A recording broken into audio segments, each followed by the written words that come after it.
Today's topic is COVID testing.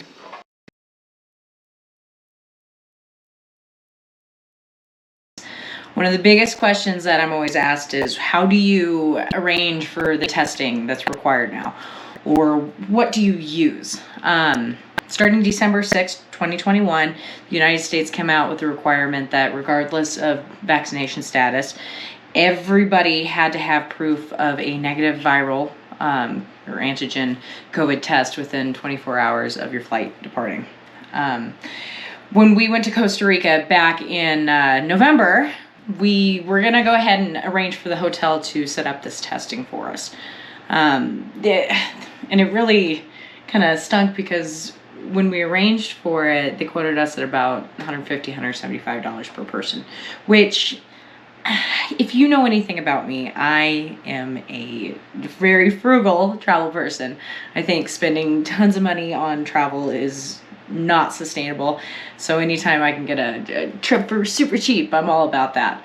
Tacking on $150, $175 per person, that just was not in where I was not going to spend that. I'm sorry. It just wasn't going to happen. So my aunt actually did some research because she's about the only other person who plans more fun at anything. And she found on the United and the Delta websites that you can go ahead and order these awesome little COVID antigen tests from Abbott Laboratories. And we went ahead and used the link from the United webpage to get a 6-pack of them. They come in either 2-packs or 6-packs. They're approximately, with shipping, $30 a piece, just over. And with these, they are the proctored ones, so that's very important to note. I know that Abbott Laboratories does have a box full of 2 tests that you can do at home. It's got a yellow line instead of the red one. Don't get those. We actually ran into that at Costa Rica again. My brother and his girlfriend each got a couple of the yellow line home tests, and they're not proctored. So nobody's watching you take them, so they're not allowed the test results because, I mean, there's no paperwork associated with them. The nice thing about the BinaxNOW Abbott Laboratories ones is that regardless of where you're at in the world, as long as you have a tablet or a device with a camera on it where they can watch you take the test and Wi-Fi, you can take it anywhere. We took it pretty much in the middle of the jungle in Arenal, and it worked out great. So each of these boxes, first things first, when you receive this box, do not break the seal. That's very, very, very important. One of the things that they'll do right off the bat, after you set up your Navica account, which is an app on the either Apple or the Android, whatever program that you purchase your apps from. And you can just kind of scan the box in the front, and it'll take you right to the app. You fill out all the information on there, and when you go to take the test, what they'll do is have you log into your Navica account, and then they'll take you to emed.com, where they will connect you with a proctor to take this test. As soon as that proctor connects, they'll make sure that you are the owner of the account, and they'll have you show proof of ID. We were flying back into the country, so of course we all had our passports. So we just held those right up to the camera, and that worked perfect.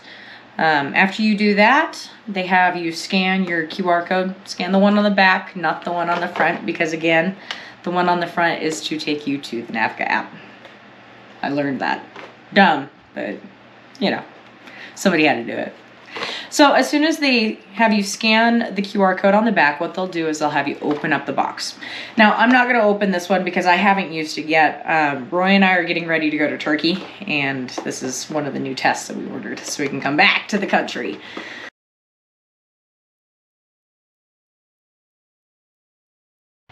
So I have my COVID test, my at-home proctored test. This is one of the tests that we would normally use for when we're coming back into the country. I'm feeling a little coffee today, and I kind of just wanted to show you guys anyway how to use one of these. I'm not gonna actually call into a proctor session this time. I'll go ahead and show you guys how to get into that later in the video, but for right now I just want to show you how to actually take the test.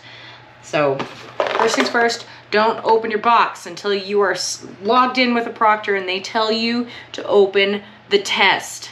So very important, because if you break the seal on this thing before they tell you to, you don't get to use it. It's completely void. I'm just gonna go ahead and just take the test just for my own fun, you know? So here we go. I will go ahead and get this situated so you guys can see what I'm seeing. So I've got my knife. I'm gonna go ahead and break this seal. Again, you don't wanna do that until the actual proctor tells you to do that. It's so important. Then what they'll do is they'll have you take everything out of the box. Usually they come with a tray. This time it did not. They've been changing these things up quite a bit, actually. So first things first, you've got your sterile swab. You've got your COVID test card, and you have your dropper, okay? Super important. So first thing I'm gonna do is go ahead and tear open that COVID test card. Just shake that out. They will come with a little pillow pack, that way, you don't get all saturated with moisture. When you log in with your proctor, they're going to have you scan that QR code. At this point, when you do scan that, they can also see the test window, and it's really important that your test window actually shows a blue line in the control area, because if it's pink, it means that this test has been taken. So then what I'm going to do is I'm going to go ahead and open it up like a book and lay it flat on my desk. Then I will go ahead and open my dropper solution. Get that swab out of the way. I'd hate to mess that up, but ooh, yuck. Okay. And then I will put 6 drops in the top hole. You guys can't see this real well, but I promise you, it'll be 6 drops. 1, 2, 3, 4. Holy cats. 5, 6. Okay, so I'm gonna go ahead and just open up that little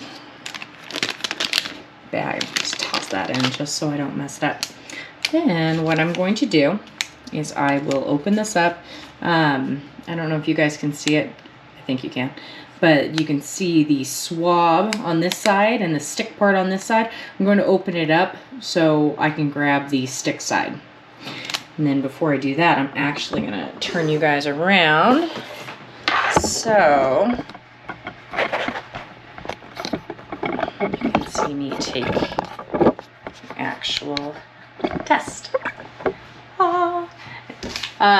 When you're in the proctor session, actually, you're going to have to angle your camera so you can see both the person, well, you, I hope that you're going to be the one taking it, but so you can see your face, your hands, and the actual test. But since we're just doing this one for funsies, I'm going to go ahead and just put it on my face. Easy way to tell which side is the swab. Hold it up to the light.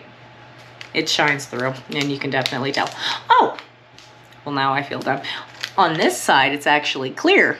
So, that's a good way to figure this out as well. So I'm gonna go ahead and open this up. Make sure I don't have any boogers in my nose. And then I'm gonna do 5 swipes around the left nostril, and then I'm gonna do 5 swipes around the right nostril. So here we go.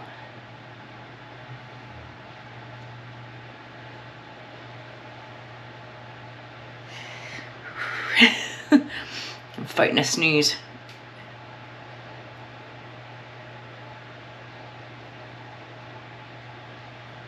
Oh, I hate it. I hate it so much. Ugh. It's like, that's the worst part of travel now, is the actual testing. It's freaking terrible. Okay. So then what I will do is I'm going to thread my my swab from the bottom hole to the top hole until you can see it, and then I'm going to turn it around. 1, 2, 3. I'll go ahead and peel that sticker off. I'm going to close it up like a book. Okay, and then you would start your watch, and it is right now 11:08. So 11:23. Technically, I could, read this. So just for funsies though, I'll go ahead and scoop this up so you guys can see. Hopefully you guys can see the actual test window start to get wet. We'll get real close.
So it is 11:23. I don't know if you can see that or not. My watch is pretty dirty. But if we take a look at our COVID card, you can see that our line has turned pink up at the top where it says control. And I do not have a pink line where it says sample. So according to the directions right below the sample window, I'm negative. All right, which is perfect. We use these quite a bit for work. And I've noticed at least that if you have a positive test, I mean, it pops up quick. So, alrighty, and that's that. Pretty simple and easy. And now the Navica app. So the easiest way to get the Navica app is to scan the QR code on the front of the box. Once you download the app, all you need to do is log into it and either create your account or log in. So here I'm logging in. I already had one created for when we went to Costa Rica. So I'm already ready to go. So you log in and go ahead and click on I have a test. Then it'll have you scan the QR code on the back of the box, which is super easy.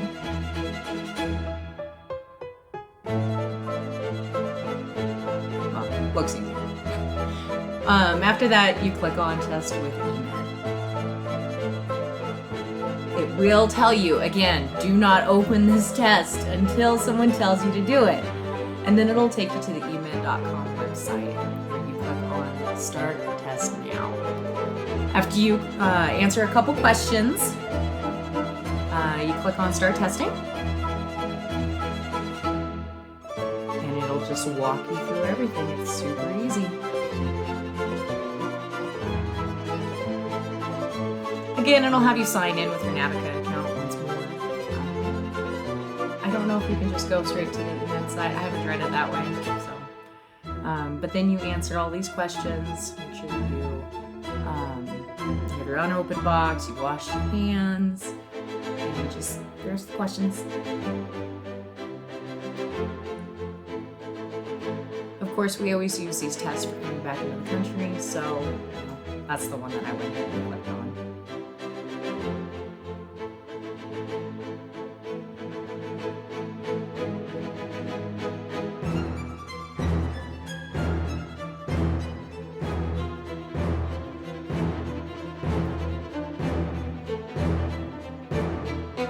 Once you answer all those, you just click on submit, and they will do a device check. They want to make sure that your microphones are working. They're going to make sure that your camera works. All sorts of things, and all you have to do is just allow the app to access all these items, and it just does it itself.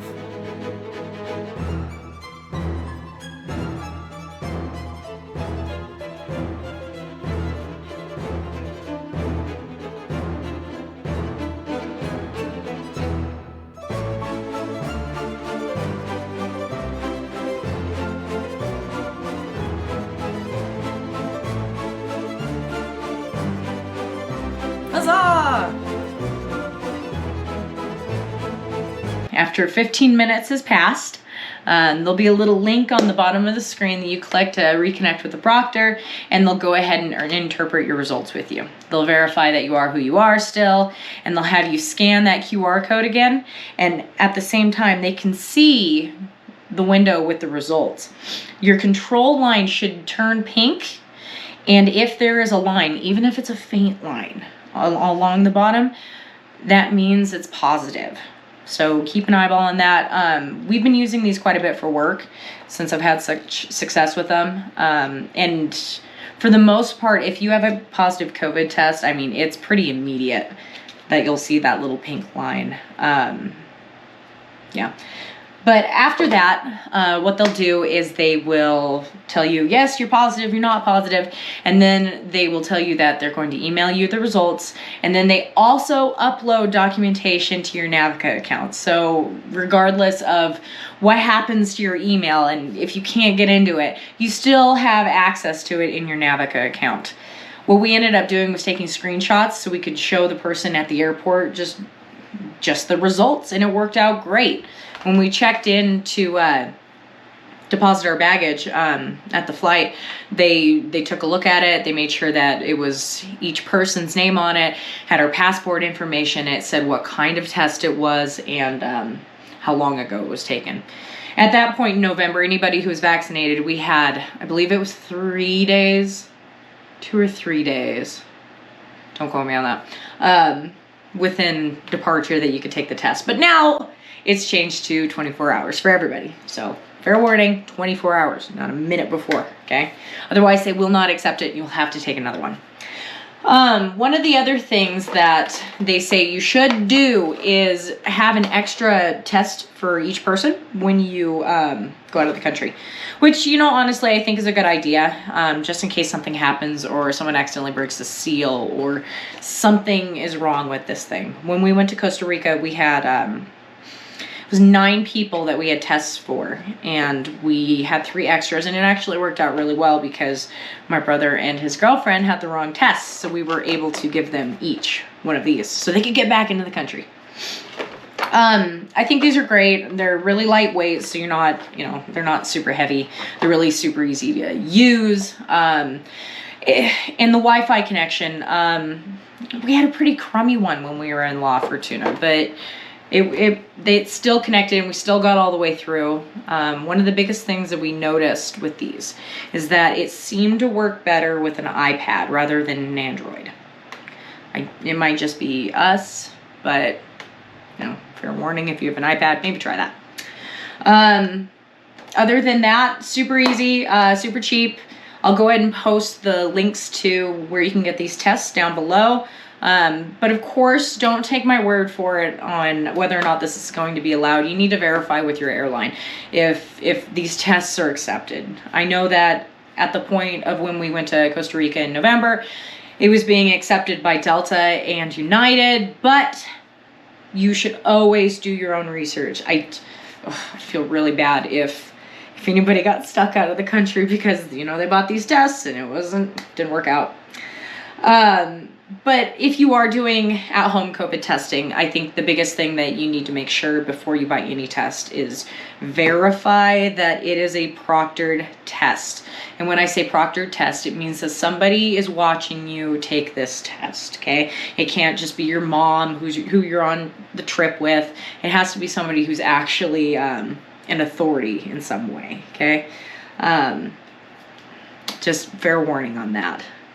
Or, you know, you can always schedule to get a COVID test at the airport, or, you know, sometimes resorts will arrange for those in with the cost of the stay. I mean,